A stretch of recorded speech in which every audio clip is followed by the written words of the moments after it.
ये शरीफ दरबार मुक़द्दस सरकार दो आलम सल्लल्लाहु अलैहि वसल्लम में गुजरानी है। अल्लाहुम्मा सल्ली अला सय्यिदना मौलाना मुहम्मद व अला आलि सय्यिदना मौलाना मुहम्मद बिअदद मन सल्ला व साम सल्ली अला सय्यिदना मौलाना मुहम्मद व अला आलि सय्यिदना मौलाना मुहम्मद बिअदद मन क़ाद व क़ाम।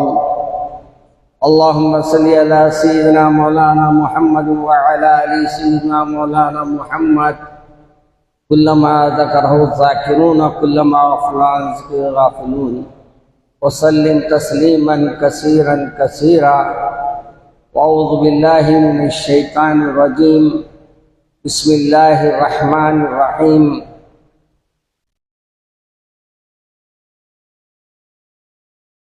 वला तहीनु वला तहज़नु व अंतुमुल अ'लौना इन कुंतुम मुमिनीन। अज़ीज़ान मोहतरम, अफसोस तो ये होता है कि इतने मौजूदा हालात बदलते जा रहे हैं और अल्लाह के तरफ हम आने के लिए, अल्लाह के घरों को आबाद करने के लिए तैयार नहीं। हर कोई ये चाहता है कि करीब की मस्जिद में नमाज अदा करें। हर कोई मालूमात ये कर रहा है कि कौन सी मस्जिद में ताख़ीर से नमाज होती है। हालांकि सबसे बड़ा मसला हम लोग ये भूल जाते हैं कि हमको वक्त पे नमाज अदा करनी चाहिए। ताख़ीर को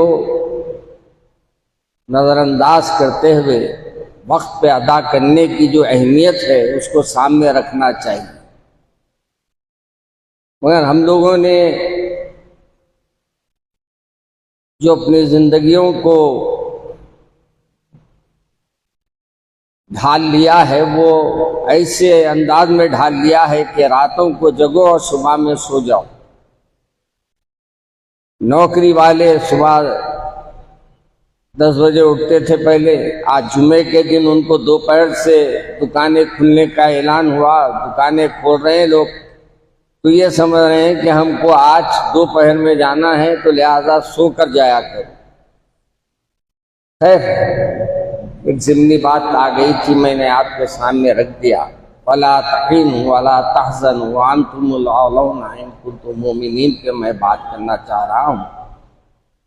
ना सुस्त पड़ जाओ और ना गमगीन रहो। बेशक अल्लाह हमारे साथ है, बशर्ते कि एक शर्त ये लगा दिया गया कि तुम मोमिन बन जाओ, ईमान वाले बन जाओ। हमारा ईमान इतना कमज़ोर हो गया है कि अल्लाह पे कम, दुनिया वालों पे भरोसा ज़्यादा हो गया। पहले कुछ भी होता तो हमारे को कहा गया इन्ना लिल्लाहि व इन्ना इलैहि राजिऊन पढ़ लो। यानी कोई भी चीज़ आपको जो तकलीफ दे रही है, तकलीफ पहुंचा रही है या आपकी नज़रों से ओझल है, वो नज़र नहीं आ रही है, तो आपको और मुझे कोशिश करना है कि ऐसे कलमात को अदा करे जो अल्लाह पर हमारा यकीन ज़्यादा हो जाए। मगर आजकल तो हमारे पास जो कुछ हालात चल रहे हैं वो अजीब हो गए हैं। बीमार हुए, परेशानी आई, आफतें आई तो ये समझते कोई करा रहा हमारे। कौन कराएगा? किसके पास इतने पैसे हैं और कौन से आमिल साहब आजकल इतने अच्छे हैं? सब आपको दिमाग से खेलने वाले हैं और दिमाग से खेल के नोटों को लेने वाले हैं। और हम ये समझ रहे हैं कि वो आमिल साहब बड़े करामत है। याद रखो, जो अल्लाह पे भरोसा रखता है उसको दुनिया वाले कुछ नहीं बिगाड़ सकते। अब ये अलग बात है कि हमारे से गफलतें हो जाती है, जिसकी वजह से हमारे लिए कुछ आजमाइशें आ जाती है। मगर मेरे रसूल सल्लल्लाहु अलैहि वसल्लम साहबे किराम से जब एक बात ही फरमाई कि जो मुसीबतें आती है वो बिज़निल्लाह आती है, बुखार आता है या कोई तकलीफ में इंसान पड़ता है, तो अल्लाह तबारक व तआला उसके नेकियों को इजाफा करने के लिए, उसके गुनाहों को मिटाने के लिए अल्लाह तबारक व तआला इसको इस आजमाइश में डाल देता है। बुखार आ जाता है तो कहा जाता है गुनाह जल जाते हैं, सड़ जाते हैं। हज़रत अबू हुरैरा सामने थे। हज़रत अबू हुरैरा रज़ी अल्लाह ताला अन्हु की आदत थी कि फौरी सरकार से अर्ज किया, या रसूलल्लाह, तो फिर मैं अपने बुखार आने की दुआ करूं क्या? अल्लाह के रसूल सल्लल्लाहु अलैहि वसल्लम ने फरमाया, दुआ मत करो बीमारी आने की, हाँ आ जाए तो उसके दफिये के लिए अल्लाह से अपनी पनाह तलब। आज मुझे एक वाक़या याद आता है इसको। एक बुढ़िया ने अपने बेटे को बददुआ दे दी ताकि अल्लाह तेरे को मौत दे दे। बच्चे को, बच्चा था, बड़ा हुआ, बड़ा होकर जब कमाने के काबिल हुआ, और जब कमाने के काबिल हुआ तो उसका एक ठोकर लगी, इंतकाल हो गया। तो इस बुढ़िया ने कहा कि अल्लाह से अर्ज किया कि मौला, मैंने अपने बेटे को जो छोटा था उसको पाला बड़ा करा, और अब जब मेरे को वो कमा के देने वाला था आपने उसको वापस बुला लिया।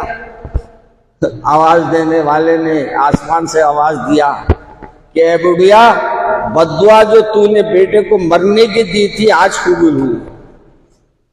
वो बद्दुआ आज की तारीख में कबूल हुई।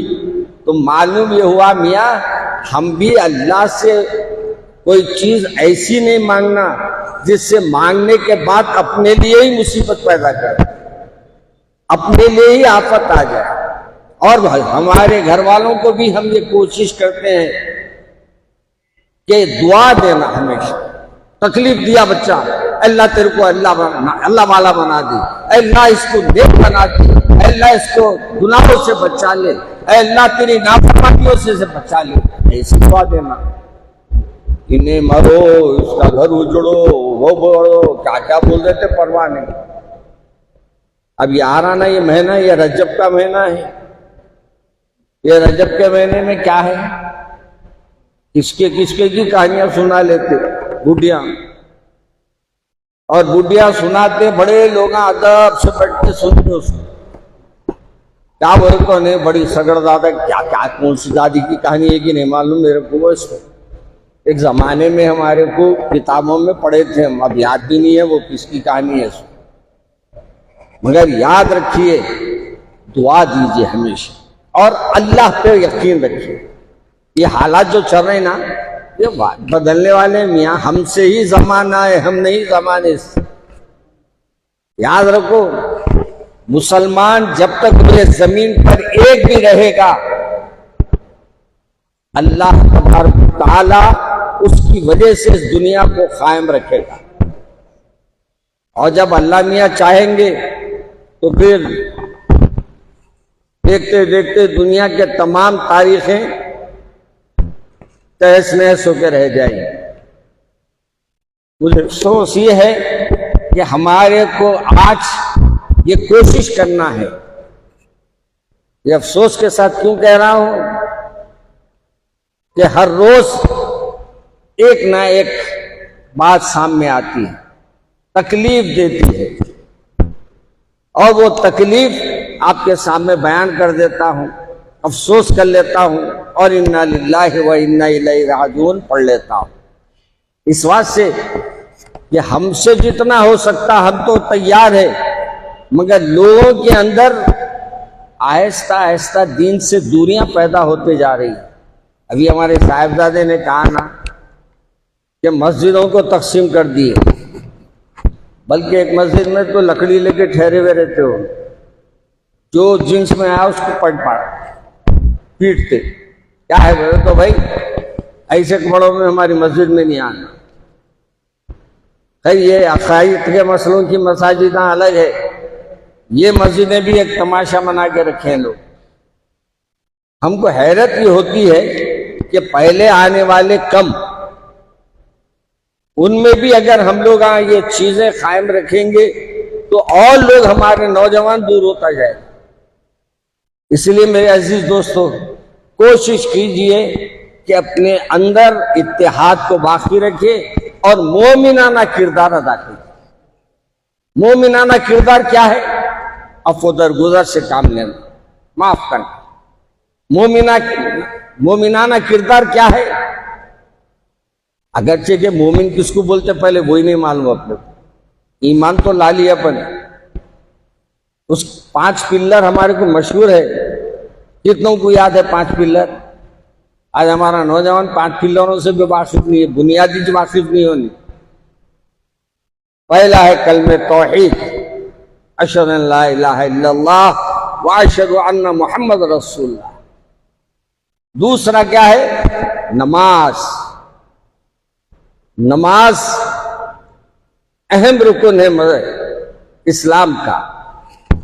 और उसके बाद ज़कात, रोजे, नमाज, रोजा, ज़कात, फिर कौन सा है? हज। ये 5 अरकान हैं इस्लाम के, 5 स्तंभ है।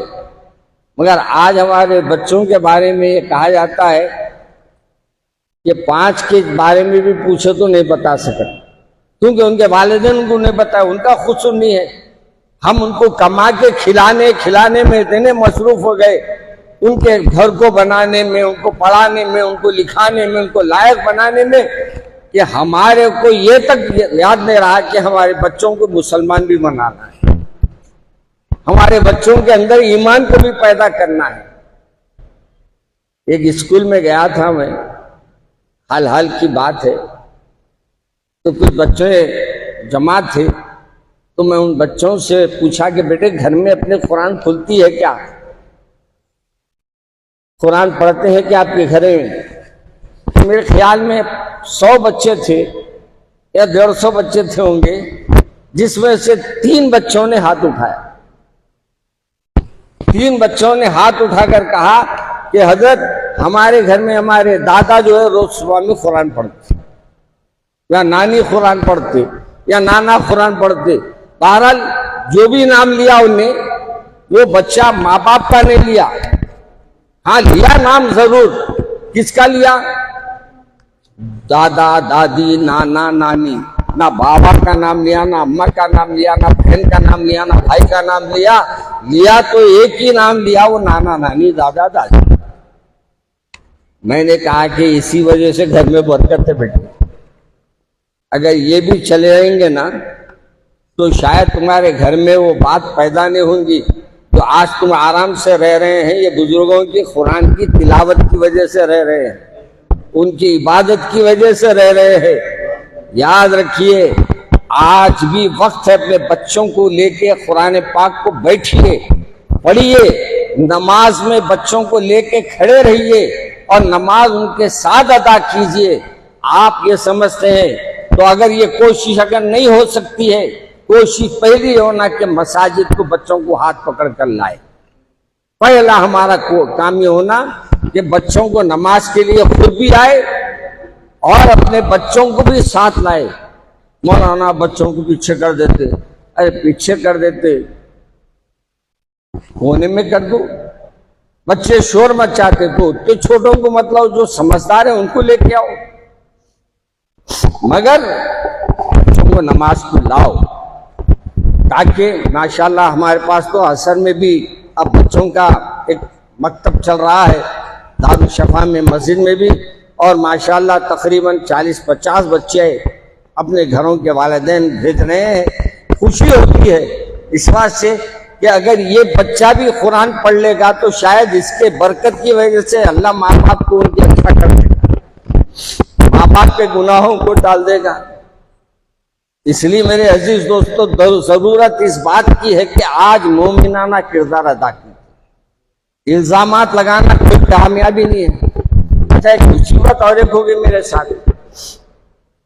हर एक तकरीर की घुमा, अब कौन सी तकरीर में नहीं बोलता। याद रखिए, जो बोलने वाले हैं वो जानते हैं, वो अल्लाह के पास जो भी जवाब देना है देंगे। आप उसको घुमा के आप क्यों गवाह बन रहे हैं अपने आप? क्यों मुसीबत में आप पड़ रहे हैं? क्यों आप एक दूसरे को मैसेजेस दे रहे हैं? वो क्यों एक दूसरे तक बात पहुंचा रहे हो? कोशिश करिए कि हम दुआ करें उनके लिए जो हमारे को कुछ कहा है, तो उसके लिए दुआ करें, अल्लाह उनको हिदायत अता फरमाए। याद रखिए, हमेशा दुआ में जितनी तासीर है ना, वो दुआ अच्छे अच्छों के दिल को बदल देती है, दुश्मन को भी कलमे की तरफ ला लेती है। दुआ में वो तासीर है। हो सकता है इंसान को गलतफहमी हो, हम उसकी गलतफहमी को फैलाकर, हम अपने जज्बाती अंदाज में कुछ बोले जाने के अल्फाज को फैलाकर नफरतों को हवा देना कौन सी शराफत है? मैं उन तमाम लोगों से गुजारिश करता हूं कि याद रखो, मैसेज पहुंचाने से पहले देख लो कि मैसेज पहुंचाने के काबिल है या नहीं है। अगर पहुंचाने के काबिल है तो आगे बढ़ाओ, नहीं तो ये पहुंचा के गुनाह में मत पड़ो। ये एक दूसरे को हम भेज रहे हैं, याद नहीं मालूम हम सुने नहीं सुने, मगर बाज वक्त आजकल ऐसा भी हो रहा है। एक साहब परसों मेरे पास भेजे, AI कहते, AI है ना, क्या आया, कोई नया आया ना प्रोग्राम AI। AI में तो क्या क्या की हो जा रहा कहते, तो अब बोल रहे हूँ अपनी स्पीच में, आपके अगर ये AI इतना खतरनाक प्रोग्राम आ गया है कि अगर दो जने कोई अमल गलत कर रहे हैं बोल के आपके सामने तस्वीर आई तो उसमें यकीन न करो, क्योंकि AI में वो प्रोग्राम में ऐसी काम टेक्नोलॉजी है कि किसी को भी किसी के साथ चिपका दे सकते। किसी की बोल आपकी रिकॉर्डिंग कर लिए आवाज, वो रिकॉर्डिंग को ले आके दूसरे की रिकॉर्डिंग में मिला देते हैं और आपकी आवाज को यानी उसकी आवाज को आपकी आवाज बना देते हैं। तो ये आजकल खतरनाक चीजें भी बहुत आ चुके हैं। ऐसे में हमारे को अपने आप एहतियात करना है, अपने बच्चों को एहतियात कराना है, अपने ईमान की हिफाजत करना है। 31 हो गए माशाल्लाह। भी मैं आगाज करूँ तो घड़ी देखा, मस्जिद में देखे तो लोग खाली थे, तो मैं इसी जनरल टॉपिक ले लिया। जनरल टॉपिक में 31 हो गए माशाल्लाह से। हमारे पब्लिक लोगों में भी ज़ौक़ होना, सुनने का ही ज़ौक़ हो गया, खाने का ज़ौक़ है अलबत्ता। अल्लाह हमारी हिफाजत फरमाए। मैं ज़्यादा वक्त लेना नहीं चाहता, क्योंकि आप लोगों को भी 1:45 बजे मेरे से एतराज़ हुआ है कि 1:45 बजे आप नमाज बोले, मगर पढ़ जा रही नमाज। अल्लाह के घर को हफ्ते में एक दिन आ रही, उसमें अगर 5 मिनट बढ़ गए तो कौन सा आप एहसान कर दिए अल्लाह मियाँ पे? अल्लाह आपको खिला रहा, पिला रहा, चला रहा, फिरा रहा, उसका शुक्र कभी अदा करे। अरे मौलाना आप लोग वक्त की पाबंदी नहीं करते, घड़ी देख रहे, मौला इतने घड़ी आ गए मियाँ, घड़ी घड़ी पे हमको घड़ी देखने की जरूरत ही नहीं पड़ी, इतने घड़ी आ रहे हैं। अब ये घड़ी आप पाएंगी नहीं मालूम कि हमारी आखिरी घड़ी कहलाएगी।